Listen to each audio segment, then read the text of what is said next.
des groupes de gaz de schiste, des groupes écologistes, peut-être ce que défendait Daniel Breton, à savoir l'idée d'une espèce d'état général de l'énergie, de façon, parce que ce devoir-là a été fait en 96, mais devrait être fait à nouveau pour aujourd'hui, qu'est-ce qu'on veut comme énergie au Québec, de quelle sorte et de quelle nature, puis ça permettrait par rapport aux emplois d'en parler. Voilà. Merci beaucoup. Monsieur? Oui. Pardon. J'ai pris connaissance tout récemment d'une idée dans le dernier numéro de la revue Relations. Cette idée, c'est la décroissance. Et c'est une idée dont j'avais déjà entendu parler, mais la présentation qui en est faite m'a ouvert les yeux sur cette critique du mouvement environnementaliste de façon générale qui se situe à l'intérieur de la logique capitaliste. Remplacer une croissance par une autre, mais toujours dans la logique de la croissance. Voyez-vous, l'un ou l'autre, je sais que le panéliste du centre, le monsieur qui est originaire de Chili, en a parlé en parlant de détricoter le paradigme actuel de croissance. Je sais qu'il a frôlé un peu la question de la décroissance, mais je voulais vous relancer sur la question de la décroissance comme panel. Voyez-vous un avenir, voyez-vous un modèle organisationnel, voyez-vous un courant, une piste politique, ou si c'est une vaste utopie dans laquelle il est inutile de s'engager, parce que la décroissance finirait par tuer l'emploi. Enfin, vous connaissez le stand d'argument dans ce sens-là.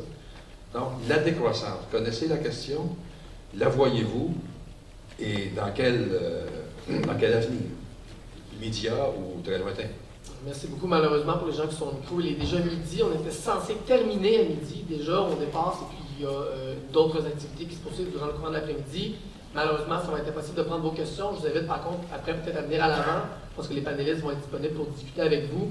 Pour le moment, malheureusement, on va fermer les micros. Je vais prendre quelques réponses rapides si possible et on va clore par la suite. Allez-y. Allez-y à répondre aux différentes questions. Il va librement.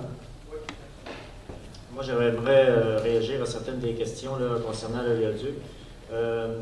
Concernant la moyenne de transport, je veux dire, c'est certain que l'industrie, présentement, trouve tous les moyens possibles pour acheminer son bitume provenant de l'Alberta. Alors, que ce soit par train, que ce soit par mer, que ce soit par oléoduc, ils vont trouver une solution. Et aussi, ils nous menacent en quelque sorte que si, par exemple, ça ne passe pas par, disons, ce qui serait le moins dommageable par oléoduc, ça pourrait passer par train et en advenant des déraillements, ben, ce serait assez spectaculaire aussi comme phénomène résultat. On sait aussi que, bon, par voie des mers, c'est aussi la même chose qui peut se produire. C'est très spectaculaire de voir, on l'a vu avec l'Exxon Valdez. Je veux dire, il y en a, si on va sur les sites, justement, on voit des versements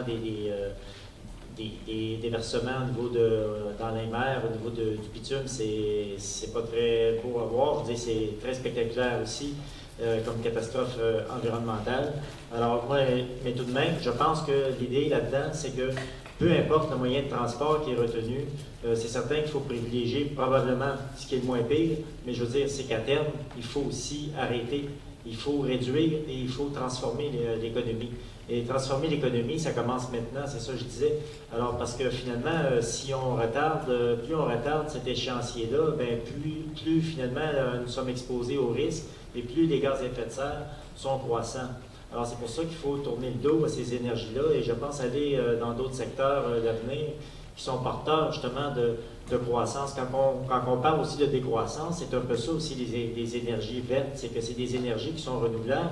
Et à ce moment-là, ben, on peut vivre tout de même dans des économies qui sont énergiques, qui sont très prometteurs au niveau de l'emploi, mais qui en quelque sorte ne dégagent pas d'effet de serre et qui sont bénéfiques pour l'ensemble de la population. Elle est croissante, cette population-là, alors inévitablement, il va falloir se virer tôt ou tard vers ça. Même s'il y a des réticences, je veux dire, nous sommes un peu les précurseurs, aujourd'hui, nous tous ici, là, à devoir changer, justement, donner un coup de barre véritable à cette industrie-là et s'en aller vers des énergies beaucoup plus vertes. Merci beaucoup. On va essayer de conclure rapidement. Il y a d'autres activités, on vient de me faire signe. On a 5 minutes, alors quelques commentaires, je suis désolé. C'est toujours très insatisfaisant, mais il faut faire avec le concret. Je ne sais pas si le mot se dit en français. Oxymoron, ça se dit en français? Oxymore. Ah, oxymore, OK. Un oxymore qui a été lancé par un des excusez-moi, je dis beaucoup en anglais, CEO de ExxonMobil, qui sont dans le pétrole. Il dit « Pourquoi sauver la planète si c'est pour créer le malheur de la race humaine.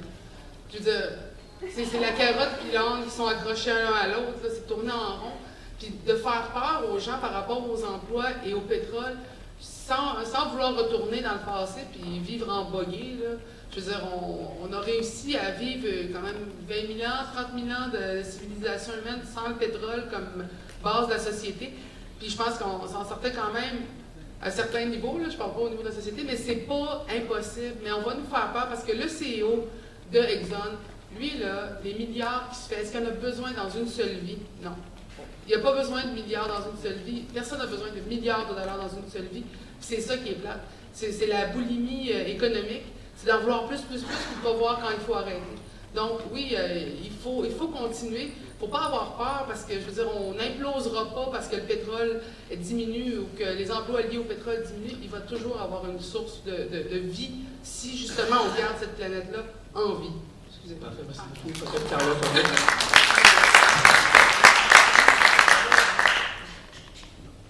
Rapidement, comment décider, pas les continuer.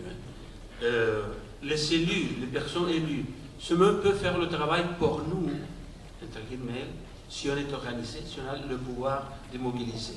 Les gens au Parlement n'agissent pas pour nous, c'est à nous, le droit, c'est à nous l'organisation. Si on n'arrive pas à faire ça, n'importe qui où on est au Parlement, ils vont faire ce qu'ils veulent faire.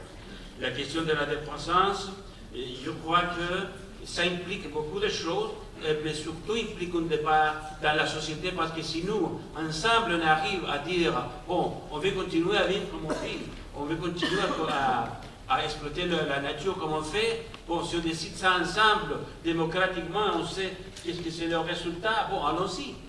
Mais l'important, c'est de démocratiser le débat d'une façon telle que les alternatives qu'on décide, ce sont des alternatives décidées collectivement. Même si on décide qu'on ne veut plus de planète. C'est une décision de suicide collectif, ok, allons-y. Mais c'est tout. Mais oui, vous voyez, alors c'est la décroissance, il faut définir. L'économie verte, les projets verts, c'est une carotte verte. Ce n'est pas la solution non plus, parce que ça devient partie de la croissance. C'est-à-dire, il faut trouver, il faut ouvrir le débat. C'est à nous de définir ensemble.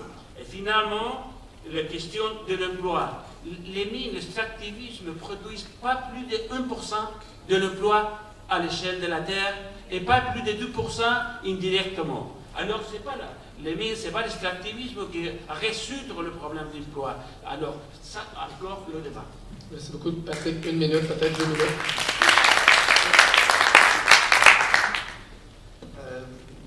La question des élections fédérales 2015, évidemment, Greenpeace, on est non partisan. Normalement, à moins de rares exceptions, on ne prend pas de position. Fait que je ne peux pas prévoir ce qui va se passer en 2015.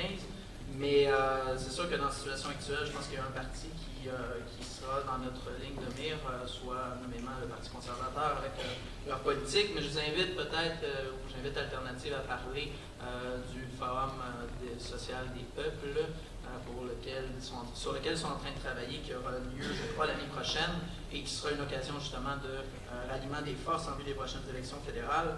La question du charbon, on consomme peu ou pas de charbon au Québec.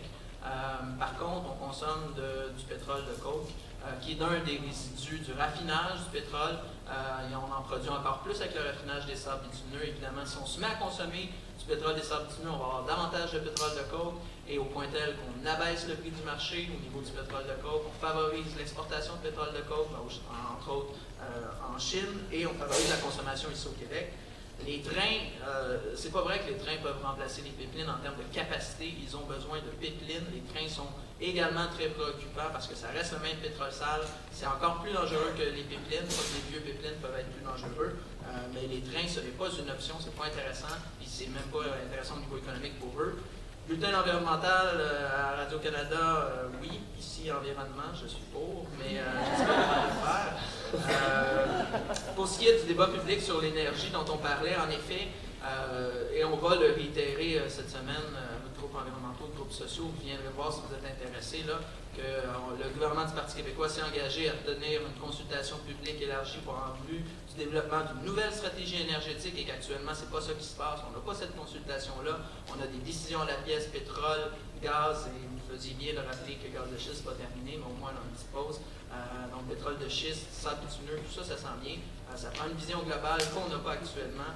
Et le gouvernement est guidé par des visées électoralistes et on ne veut pas de ça au Québec.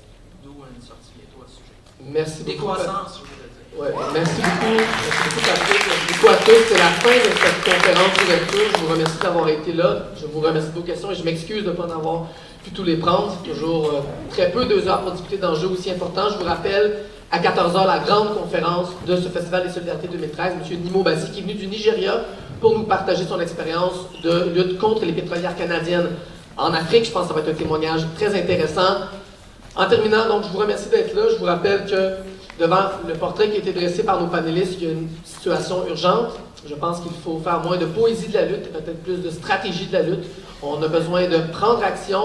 Et puis l'an dernier au Québec, pour prêcher pour ma propre paroisse, il y a des gens qui ont essayé. Après tout, ça n'a pas si mal réussi. C'est peut-être quelque chose à garder en tête devant tout le pessimisme et le cynisme qui nous entoure. Il y a moyen de changer les choses. C'est pas parce que c'est difficile qu'on n'essaye pas, c'est parce qu'on n'essaye pas que c'est